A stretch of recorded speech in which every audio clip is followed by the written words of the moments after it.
Myanmar और Thailand में तेज भूकंप के झटके महसूस किए गए हैं। भूकंप का केंद्र म्यांमार का सागा इंग था और इस भूकंप की गहराई जमीन के 10 किलोमीटर अंदर तक थी। इसकी तीव्रता इतनी ज्यादा थी कि इसके झटके बैंकॉक में भी महसूस किए गए हैं।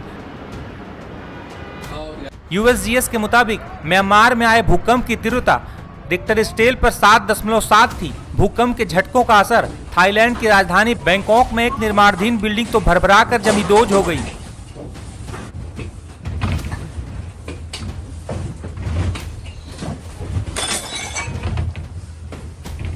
कई इमारतें भूकंप के झटके से झूलों की तरह हिलने डुलने लगी। बैंकॉक में भूकंप इतना तेज था कि लोग सहम गए और ऊंची इमारतों से बाहर आ गए। दरअसल बैंकॉक थाईलैंड के सबसे घनी आबादी वाले इलाकों में से एक है। बड़ी संख्या में टूरिस्ट भी यहां पहुंचते हैं। भूकंप के झटकों के दौरान भी भारी संख्या में टूरिस्ट मौजूद थे जो भूकंप के बाद काफी सहम गए हैं। वहीं इस भूकंप के बाद बैंकॉक पहुंचे टूरिस्टों ने क्या कहा है, सुनिए। Yeah, so I was in this building right behind me. It was a shopping mall and I was there to मैं अपने ठीक पीछे वाली बिल्डिंग में था। ये एक शॉपिंग मॉल था और मैं वहाँ कैमरे का सामान खरीदने गया था। तभी अचानक पूरी बिल्डिंग हिलने लगी। काफी चीख पुकार मच गई और बहुत घबराहट होने लगी। मैं पहले तो शांति से चलने लगा, लेकिन फिर बिल्डिंग में बहुत हलचल होने लगी।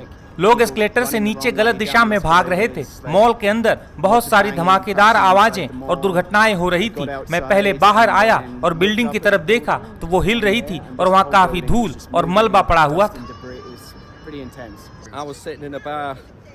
मैं एक रेस्तरां में बैठा था और एक शख्स से बात कर रहा था। वो कमरा काफी छोटा था। तभी हमने हलचल महसूस की। इसके बाद मैं बाहर आ गया। हर कोई सड़क पर आ गया, इसलिए बहुत चीखना, चिल्लाना और घबराहट थी, जिसने जाहिर तौर पर इसे और भी बदतर बना दिया। यहाँ एक इमारत के बगल में एक और इमारत थी जो काफी हिल रही थी और ऊपर से पानी आ रहा था।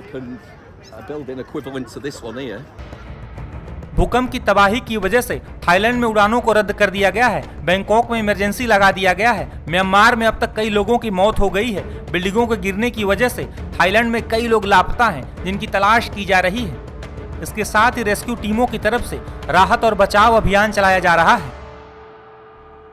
बता दें कि प्रधानमंत्री नरेंद्र मोदी ने म्यांमार और थाईलैंड में भूकंप से मची तबाही पर चिंता जताई है। पीएम मोदी ने पोस्ट करते हुए लिखा कि म्यांमार और थाईलैंड में भूकंप के बाद की स्थिति से चिंतित हूं। सभी की सुरक्षा के लिए प्रार्थना करता हूं। भारत हर संभव सहायता देने के लिए तैयार है। इस संबंध में हमने अपने अधिकारियों से तैयार रहने को कहा है। साथ ही विदेश मंत्रालय से म्यांमार और थाईलैंड की सरकारों के साथ संपर्क में रहने को कहा है।